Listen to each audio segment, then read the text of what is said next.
तो हेलो नमस्कार दोस्तों, स्वागत है आपका अपने यूट्यूब चैनल के अंदर। और आज के वीडियो के अंदर हम बात करने वाले हैं बीए फर्स्ट ईयर जो एग्ज़ाम होने वाला है, उसमें हम आज भूगोल सब्जेक्ट को लेने वाले हैं। तो ज्योग्राफी है जो सेकंड पेपर होने वाला है आपको, राजस्थान भूगोल। ठीक है, एक बार आप सिलेबस ज़रूर देख लेना और ये पता ज़रूर कर लेना कि कौन सा आपका पेपर है और किस किस सब्जेक्ट का है। तो फर्स्ट ईयर की जो ज्योग्राफी है उसके अंदर जो सेकेंड पेपर है ज्योग्राफी का, वो राजस्थान का भूगोल रहता है। ठीक है, तो आज इसी के बारे में हम कुछ छोटे से प्रश्न लेने वाले हैं। 30 प्रश्न बेसिकली हम लेने वाले हैं और छोटे वाले प्रश्न लेने वाले हैं। इसकी आप चाहे तो पीडीएफ टेलीग्राम से डाउनलोड कर सकते हैं, जिसका लिंक आपको डिस्क्रिप्शन में मिल जाएगा। यूट्यूब पर चैनल सब्सक्राइब कर लेना, क्योंकि फाइनल जो बीए फर्स्ट ईयर के जितने भी एग्जाम हैं वो सब भी सब्जेक्ट का मटेरियल आपको यहाँ पे उपलब्ध करा दिया जाएगा। और एग्जाम से पहले आपको पेपर भी उपलब्ध करवा दिया जाता है। एक्सपेक्टेड कट ऑफ वगैरह सारी जो एक्सपेक्टेड प्रश्न पत्र वगैरह सारा उपलब्ध यहाँ पर करा दिया जाता है। तो जो अब आपको अगर फर्स्ट ईयर में है आप, तो फर्स्ट ईयर सेकंड ईयर और फाइनल ईयर तक आपको इस चैनल को सब्सक्राइब कर लेना है, क्योंकि हम कॉलेज से जुड़े हुए हैं और सभी के सभी मटेरियल आपको यहाँ पे बिल्कुल फ्री में उपलब्ध करवाने की कोशिश करते हैं। तो अब बिना किसी टाइम वेस्टिंग के हम शुरू करते हैं राजस्थान का भूगोल। और मैं आपको बेसिक से समझाना जो चाहता हूँ, क्योंकि फर्स्ट ईयर में अधिकतर बच्चे हैं जो मतलब उसके समझ में कम आता है सीरीज वाला सा। ठीक है, तो हम आपको इस सीरीज को समझाने की भी कोशिश करेंगे, ताकि आपको परीक्षा में याद भी अच्छे से रह सके। तो चलिए शुरू करते हैं बीए पार्ट। जो द्वितीय प्रश्न है राजस्थान का भूगोल। ठीक है, तो इसमें हम प्रश्न शुरुआत करते हैं, छोटे वाले प्रश्न लेंगे अति लघुतरात्मक, और अभी बारी बारी से सभी आगे वीडियोस में हम लघुतरात्मक प्रश्न और निम्नात्मक प्रश्न भी करने वाले हैं। तो आज का पहला प्रश्न देखते हैं कि घग्गर के मैदान से क्या अभिप्राय हैं। तो घग्गर का मैदान, जो घग्गर है आपको पता है कि राजस्थान में एक नदी थी, जो प्राचीन नदी थी, जिसे सरस्वती नदी या मृत नदी कहते थे। अभी ये नदी क्या है, लुप्त हो चुकी है राजस्थान में। तो इसके द्वारा जो मैदान निर्मित हुआ उस जो है हनुमानगढ़ और गंगानगर जिलों में विस्तृत है। हनुमानगढ़ और जो गंगानगर जिले वो राजस्थान के उत्तर के अंदर है। मैं भी आपको मैप में दिखा देता हूँ। तो दोस्तों यहाँ पे आप देख सकते हैं मैप के अंदर, देखिए ये मैंने कहीं से डाउनलोड किया है। तो यहाँ पे घग्गर नदी की बात हो रही थी। तो घग्गर नदी जो गंगानगर और हनुमानगढ़ जिले राजस्थान में, वो यहाँ पे प्रवाहित होती थी। ठीक है, और यहाँ से जो मैदान निर्मित हुआ उसी को घग्गर का मैदान कहा जाता है। तो अब आगे देखते हैं। अगला प्रश्न है कि भीलों के मकान को क्या कहते हैं। अब ये आर्ट एंड कल्चर का प्रश्न है राजस्थान में, वैसे ये जियोग्राफी में आ गया है। तो भीलों के मकान जो होता है उसको को कहते हैं, मुखिया को पटेल जी कहते हैं। इस प्रकार ये आर्ट एंड कल्चर का सवाल है, तो इस पर ये मगर ये भूगोल में भी पूछा जा सकता है। तो ठीक है, भीलों से संबंध अभी हम आगे आगे बात करेंगे सारी चीज़ों के बारे में। तो भीलों के मकान क्या कहते हैं, कु कहते हैं। फिर अगला प्रश्न है कि अरावली पर्वत श्रेणी के 4 उप विभाग कौन कौन से हैं। तो आपको पता है कि राजस्थान के जो भौतिक प्रदेश है उनको 4 विभागों में मतलब बांटा गया है। तो इसने पूछ लिया अरावली के बारे में, तो इसका मतलब है आपको जो भौतिक विभाग है राजस्थान के, उनमें से सभी को आपको देख लेना है। चलिए मैं आपको दिखा देता हूँ कि राजस्थान के भौतिक विभाग की स्थिति कहाँ कहाँ है। तो एक बार ये देखिए, ये तो राजस्थान का ये रहा, ये मैप है जो राजस्थान का भौतिक विभाग का है।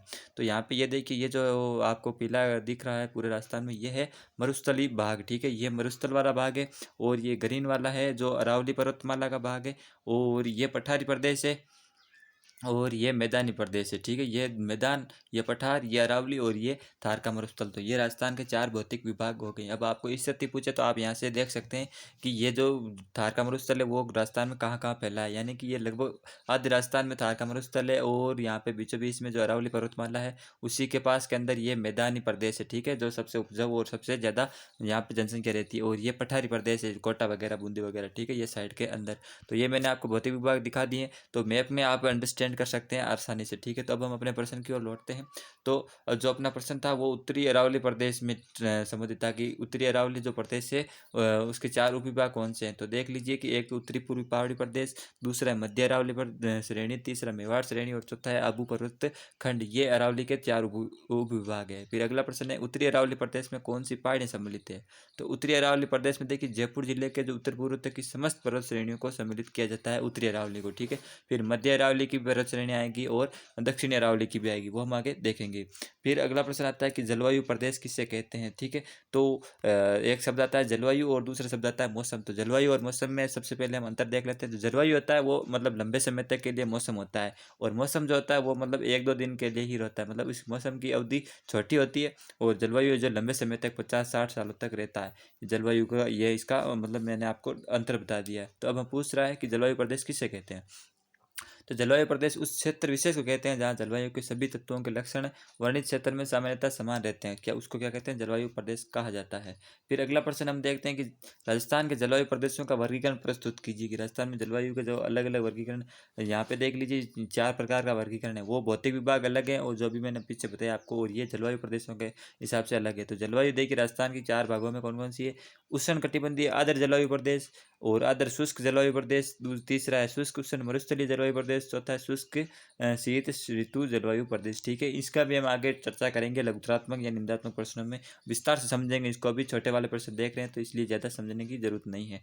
अगला प्रश्न है पश्चिमी विक्षोभों से आपको मतलब आप क्या समझते हैं पश्चिमी विक्षोभ से? तो ये एक चक्रवात है जो भूमध्य सागर से आर्द्रता ग्रहण करके भारत के उत्तरी पश्चिमी क्षेत्र से मावट के रूप में वर्षा करता है। ठीक है, जो सर्दियों में वर्षा होती है उसको क्या कहते हैं? मावट कहते हैं। और वो किसके कारण होती है? वो पश्चिमी विक्षोभों के कारण होती है। तो पश्चिमी विक्षोभों का मतलब यही है कि जो भारत है, मान लीजिए ये भारत का मैप मैंने आपको ड्राइंग करके बता दिया, तो यहाँ पे जो भी मतलब समुद्र है, अरब सागर वगैरह, भूमध्य सागर से यहाँ पे जो यहाँ से क्या होती है, जो चक्रवात आते हैं, पवनें आती है इस तरह इस साइड से, तो उसको क्या कहते हैं? हम कह सकते हैं यहाँ से जो वर्षा होती है उसको मावट कहा जाता है सर्दियों के अंदर, और यही से ये इसी को हम पश्चिमी विक्षोभ कहते हैं।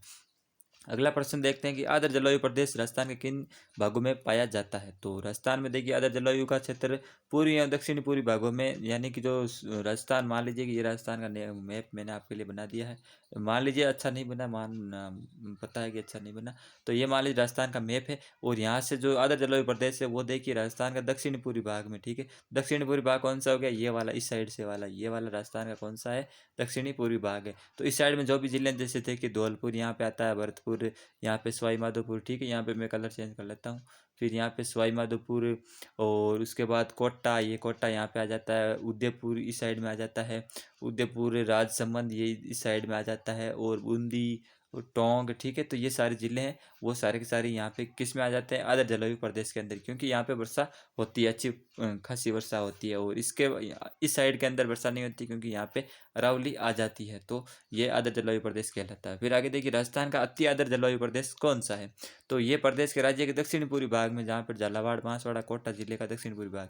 तो इसका मतलब ये देखिए, मान लीजिए कि ये राजस्थान का मैप है, यहाँ पे देखिए एक बार फिर से मैं आपके लिए राजस्थान का मैप बना रहा हूँ। ये राजस्थान का मैप आप सपोज कीजिए, अच्छा नहीं बना मानता हूँ, मगर इसको मान लीजिए कि राजस्थान का मैप है। तो अब जो अति आर्द्र जलवायु प्रदेश का मतलब है, यहाँ पे उदयपुर, ये बांसवाड़ा, ये जो कोटा वगैरह, यहाँ से जो इस साइड के नीचे नीचे वाले जिले होते हैं, कोटा, बारह, और ये उदयपुर, प्रतापगढ़। ठीक है, तो इसको अति आर्द्र कहते हैं, क्योंकि यहाँ से क्या होती है? वर्षा होती है, बहुत ज़्यादा बरसात होती है, तो इसलिए इसको अति आर्द्र जलवायु प्रदेश कहा जाता है।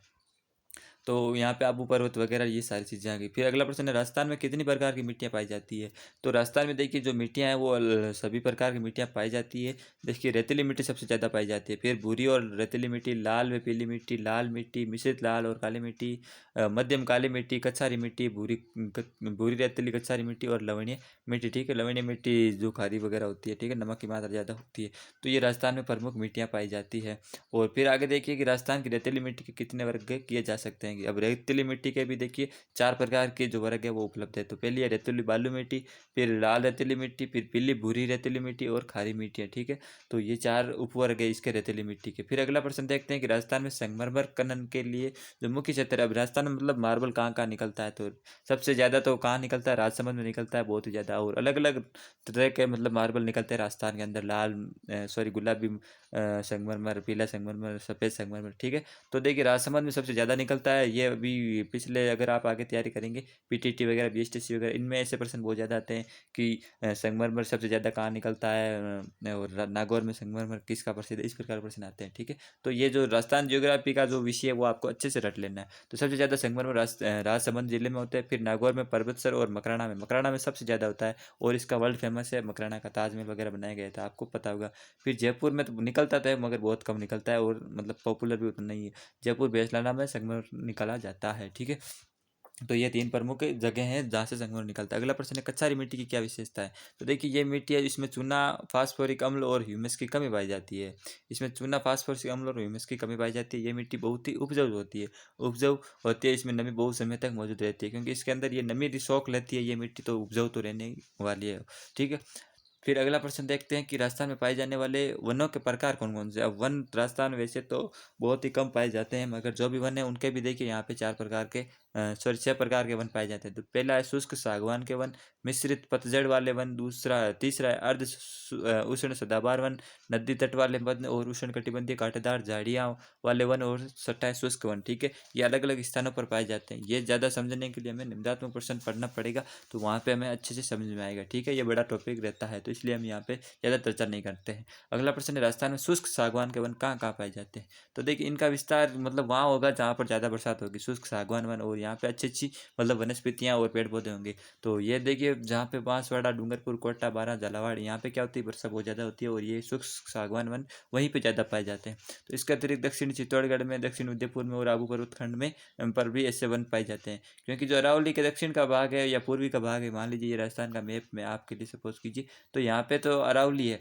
तो अब अरावली के जो दक्षिण में है, वर्षा बहुत ज़्यादा होती है इस साइड में, यहाँ पे ठीक है। तो यहाँ पे कौन से वन पाए जाएंगे? ये वन पाए जाएंगे शुष्क सागवान वाले वन। ठीक है, फिर देखिए, राजस्थान के प्रमुख चावल उत्पादक जिलों के नाम लिखिए। अब चावल वहाँ ही होंगे जहाँ पे सबसे ज़्यादा मतलब पानी उपलब्ध होगा। चावल के लिए आपको पता है कि चावल का पौधा मतलब उसको जड़ों को पानी में रखना पड़ता है, वो पानी में ज़्यादा होता है। तो पानी राजस्थान में, पूरे राजस्थान में ही मतलब एक तो गंगानगर में, हनुमानगढ़ में, बांसवाड़ा में, कोटा में ज़्यादा है। यहाँ पे सिंचाई उपलब्ध है, मतलब पानी की सुविधा उपलब्ध है। तो यहाँ पे प्रमुख चावल उत्पादक जिले हैं। ठीक है, ये इसके अलावा तो चावल कहीं हो ही नहीं सकता। अभी मान लीजिए कि कहते हैं जैसलमेर में अब हम कहेंगे जैसलमेर में चावल वो मतलब चावल की खेती करेंगे, तो बिना पानी चावल की खेती कैसे कर सकते हैं? ज़्यादा पानी चाहिए सिंचाई के लिए। ठीक है, वहीं चावल की खेती होगी।